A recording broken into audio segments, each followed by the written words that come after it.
देसी देख बिगर ब्रेक बगैर लाग लपेट, बिल्कुल देसी अंदाज में हमारे साथ मौजूद है मलिक साहब। बहुत बड़ी बेबाकी से सवाल करेंगे और बेबाकी से भी चाहेंगे मलिक साहब से कि बेबाकी से ही जवाब दें। मलिक साहब, मुद्दा पे इलेक्शन होना चाहिए हो, लेकिन मुद्दा विहीन है चुको है मामलो सगरो। बात भैंस पे आ गई है, मंगलसूत्र पे आ गई है और श्री राम मंदिर पे आ गई है, धारा 370 पे आ गई है। लेकिन ना कोई रोजगार की बात है, ना कोई काम धंधे की बात है, ना नौकरी की बात है, ना महंगाई की बात है। क्या है रोज? जी जी जी बिल्कुल चौधरी साहब, और हिंदुस्तान के 143 करोड़ लोग इस बात को बिल्कुल गंभीरता से ले। जैसे चौधरी साहब बता रहे कि चुनाव धीरे धीरे मुद्दाविहीन होगा। और चौधरी साहब मैं बताऊं कि जिस तरीके से इस चुनाव की शुरुआत हुई थी, खास तौर से अगर आप पहले चरण से पहले की बात करें, तो कहीं ना कहीं कुछ ऐसा लग रहा था कि ये जो चुनाव है, इस चुनाव में हमें कुछ बदलाव देखने को मिलेगा। क्योंकि जिस तरीके से आदरणीय प्रधानमंत्री नरेंद्र मोदी जी गारंटी को लेकर आए, फिर आप विपक्ष को देखो, राहुल गांधी जी को देखो, युवाओं की आवाज उठा रहे थे, किसानों की आवाज उठा रहे थे, पूरे देश के अंदर राहुल गांधी जी घूम रहे थे। लेकिन अब जैसे जैसे भारतीय जनता पार्टी को फर्स्ट फेज से चांट लगनी शुरू हुई, तो ये कहीं ना कहीं इस चुनाव को मुद्दों से हटा के ये नकली मुद्दों की तरफ बढ़ने लगे। आप देखो, चुनाव के अंदर अलग अलग प्लेटफॉर्म से डॉक्टर कुलदीप मलिक इस बात को बोलता है कि जो मुद्दे होने चाहिए, शिक्षा का, स्वास्थ्य का, खराब होते हुए पर्यावरण का, राजनीति में अपराधीकरण का, भ्रष्टाचार का, महंगाई का, ये सारे के सारे मुद्दे तो गायब हो लिए। अब तो चुनाव कहीं ना कहीं फिर हिंदू मुस्लिम पे चला गया, पाकिस्तान पे चला गया, जो है खालिस्तान पे चला गया, और जो है राम मंदिर पे चला गया। और इसके बाद अब तो ये चलता चलता चलता चलता महिलाओं के मंगलसूत्र पे चला गया, और ये किसानों की बहस पे चला गया। एक बात बताओ, मोदी जी कह रहे कि भाई कांग्रेस वाले मंगलसूत्र छीन लेंगे। इस देश में किसी की हिम्मत हो सके महिलाओं का कोई मंगलसूत्र छीन सके, और ये देश के लोगों को बेवकूफ बनाना चाह रहे मोदी जी कह रहे। और मोदी जी कौन है, आप ये भी समझो। मोदी जी 143 करोड़ लोगों ने चुन के उनको प्रधानमंत्री बना देश का प्रधानमंत्री कह रहा कि थारे घर से भैंस खोस लेंगे थारी।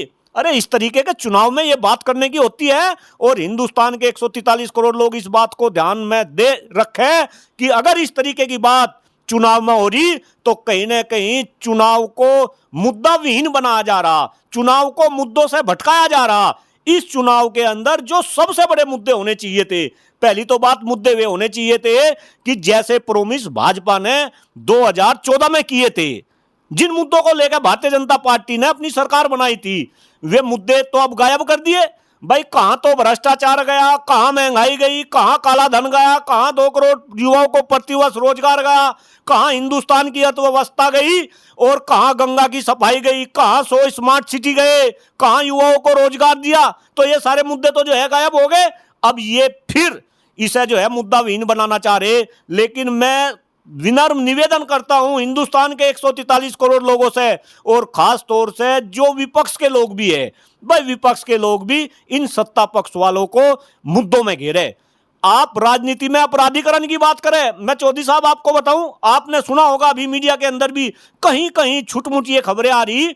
एडीआर की रिपोर्ट ये बता रही कि आज हिंदुस्तान के अंदर जितने जनप्रतिनिधि है, भले ही वे संसद के अंदर हो या वो राज्य की विधानसभाओं के अंदर हो, जो संसद के अंदर हमारे प्रतिनिधि है, माननीय संसद महोदय, आज देश के अंदर 763 सांसद है राज्यसभा और लोकसभा में, और उनमें से 44% सांसद आज चौधरी साहब अपराधी छवि के हैं। और इन 44 में से भी सुने, जरा हिंदुस्तान की पब्लिक सुने, इन 44% में से भी 25% सांसद ऐसे हैं जिनके ऊपर गंभीर आरोप लग रहे हैं। मैं बता नहीं सकता, उन पर हत्या के आरोप है, उन पर हत्या कराने के आरोप है, उन पर बलात्कार जैसे आरोप है।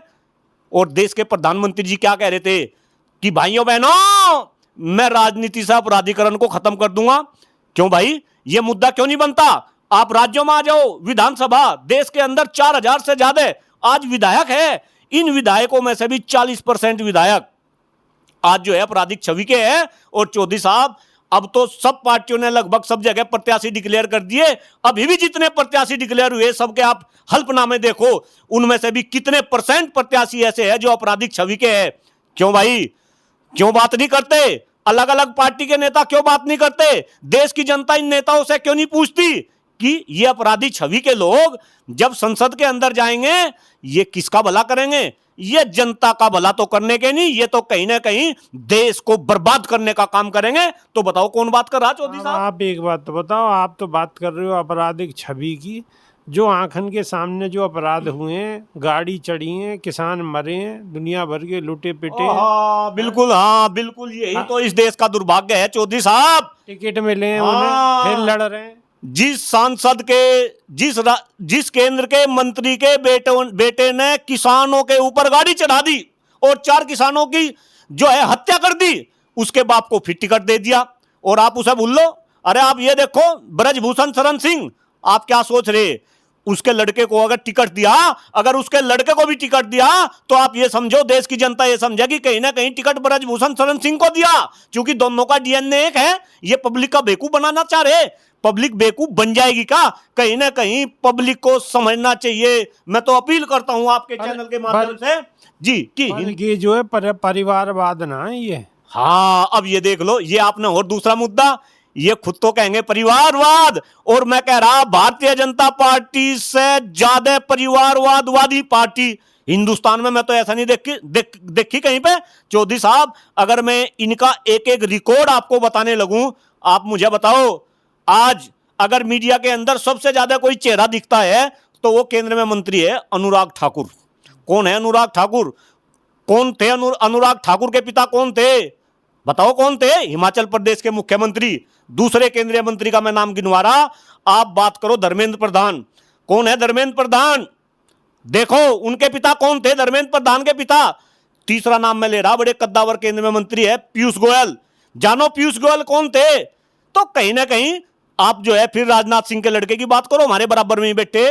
पंकज सिंह कौन है? राजनाथ सिंह कौन है? इसके बाद आप दुष्यंत सिंह की बात करो। तो मैं तो अगर इनकी लिस्ट गिनवाने लगूं तो चौधरी साहब 1 घंटा लिस्ट में इसमें खप जाएगा। और सबसे बड़ा नाम, अरे सबसे बड़ा नाम तो भाई जय शाह। किसका लड़का? अमित शाह का लड़का, जिसने कभी बल्ला नहीं पकड़ा, जिसे यह भी नहीं पता होगा कि भाई 1 ओवर में कितनी गेंद हो। मैं बड़ा हो सके कुछ मेरी लोग इस बात को जो है गंभीरता से ना ले, जिसे क्रिकेट के बारे में कुछ पता ही नहीं, आपने उसे जो है बीसीसीआई का सचिव बना दिया। और उसको जो हमारी एशिया की जो परिषद है, एशिया क्रिकेट संघ की, वो उसके अध्यक्ष भी है। तो यहां परिवारवाद नहीं। तो मैं तो कह रहा, विपक्ष वाले कहां मर गए? विपक्ष वालों के जो है इनके भी मुंह में जो है दही जम रही है। ऐसी बात क्यों नहीं करते? परिवारवाद पे बात क्यों नहीं करते? राजनीति में अपराधीकरण पे बात क्यों नहीं करते? बात तो खूब करें, लेकिन बात पहुंचे भी तो सही लोगों तक। तो आप नहीं पहुंचाते चौधरी साहब, यहाँ आपकी कमी है। देखो आपकी बात नहीं ना ना ना मीडिया टक तो हो रही, लेकिन मीडिया में एक चौधरी साहब नहीं भाई, मीडिया में एक चौधरी साहब थोड़ा ही है। जिस दिन ऐसी बात मीडिया के अंदर उछल जाएगी, आप देखना देश में क्रांति आएगी चौधरी साहब, क्रांति आएगी। जो लोग राजनीति में अपराधीकरण की बात करते थे, आज सबसे ज्यादा अपराधी वे राजनीति में लेकर आ रहे। जो लोग परिवारवाद की बात करते थे, आज सबसे ज्यादा परिवारवाद उन्होंने बढ़ा रखा। जो लोग भ्रष्टाचार को खत्म करने की बात करते थे, आज सबसे ज्यादा भ्रष्टाचार उन्होंने बढ़ा रखा। जो लोग महंगाई की बात करते थे, आज देश में सबसे ज्यादा महंगाई उन्होंने बढ़ा रखी। जो लोग देश में युवाओं को नौकरी दिलवाने की बात करते थे, आज सबसे ज्यादा देश में बेरोजगारी उन्होंने बढ़ा रखी। जो लोग किसानों की बात करते थे, आज देश में चौधरी साहब प्रति घंटे 1 किसान से ज्यादा आत्महत्या कर रहा। आज किसानों की इतनी बुरी दुर्दशा, जो लोग बड़ी बड़ी बातें करते थे, उनके राज में आज छोटी छोटी बात भी नहीं हो रही। कहीं ना कहीं सोचनी है। और चौधरी साहब, मैं तो शिक्षक समाज से आता हूं भाई, मेरा तो परिवार की 3 पीढ़ी जो है शिक्षा समाज से जुड़ी हुई। मैं जब बचपन में छोटा था, मैं इस शिक्षक जगत को देख रहा। भाई हम भी गरीब थे, मैं भी कोई राजघराने में पैदा नहीं हुआ, लेकिन हम पढ़े, हमारा परिवार पढ़ा।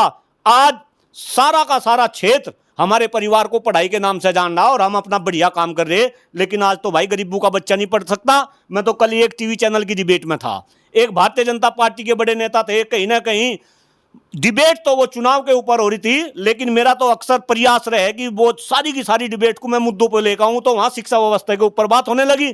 मैंने बीजेपी के प्रवक्ता से ऐसे ही पूछा, मगा भाई कितने बच्चे? बोले 2। मगा दोनों बच्चे क्या कर रहे? मुझको जी एक बच्चा तो कनाडा में पढ़ाई कर रहा। अब ये समझने वाली बात है, जो नेता है, बड़े बड़े नेता, इनके बच्चे तो कनाडा में पढ़ाई करेंगे, अमेरिका में पढ़ाई करेंगे, जर्मनी में पढ़ाई करेंगे, और हमारे बच्चे, गरीब के बच्चे सरकारी स्कूल में पढ़ेंगे। वहां पे वो खिचड़ी खाएंगे जिसमें छिपकली पड़ी, जिसमें मक्खी पड़े, जिसमें मच्छर पड़े। इनके बच्चे हॉर्लिक्स पीवेंगे, एसी गाड़ी बैठ के वे जो है स्कूल में जाएंगे, महंगे महंगे स्कूल में पढ़ेंगे, और फिर जब दोनों बच्चे कंपटीशन में आएंगे तो किसके बच्चे आगे निकलेंगे?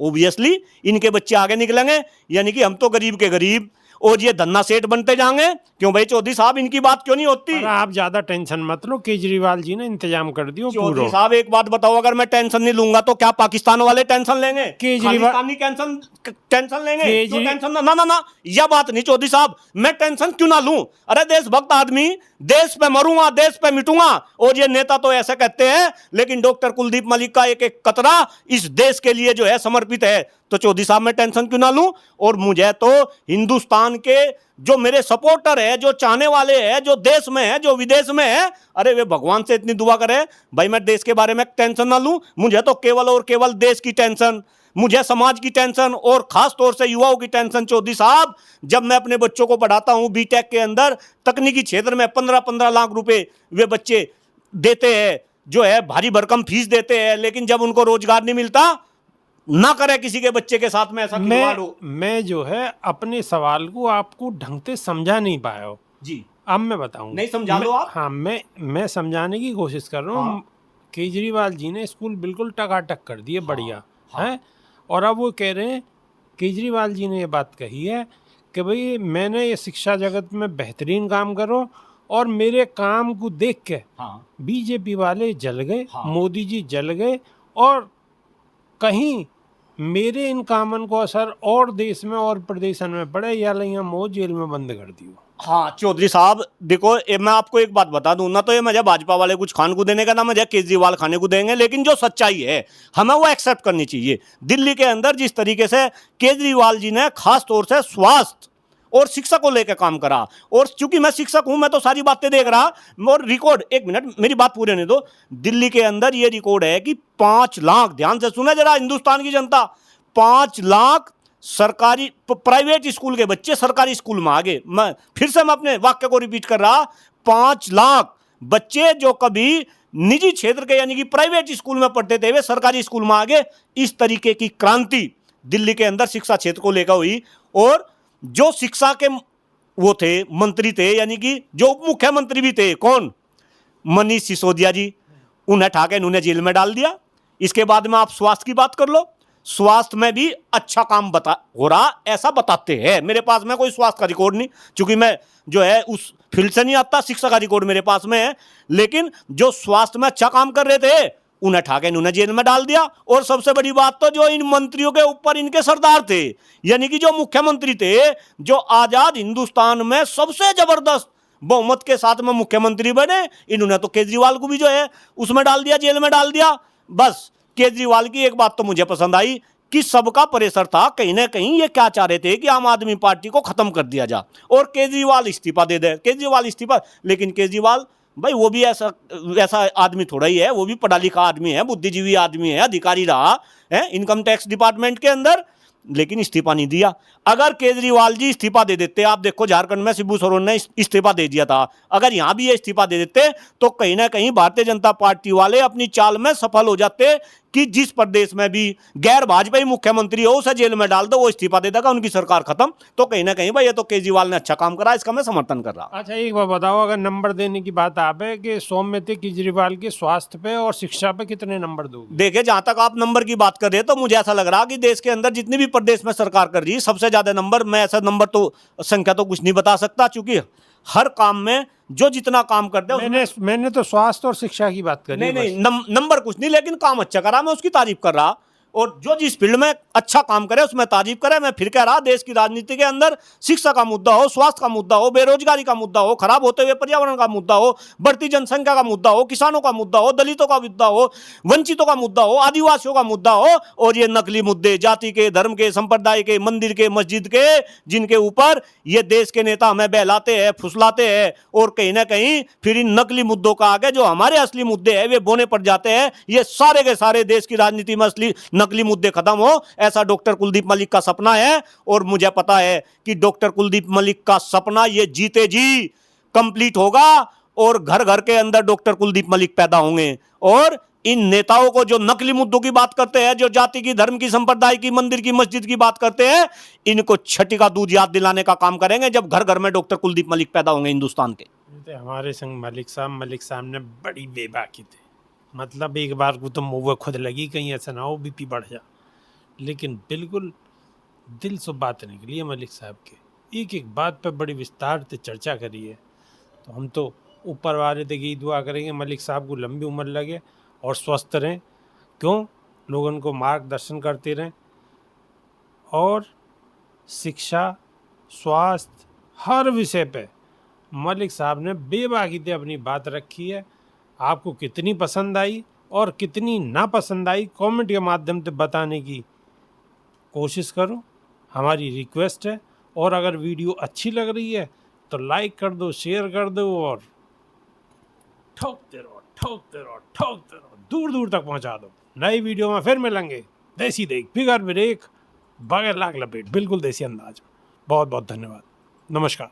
बहुत बहुत धन्यवाद चो साहब।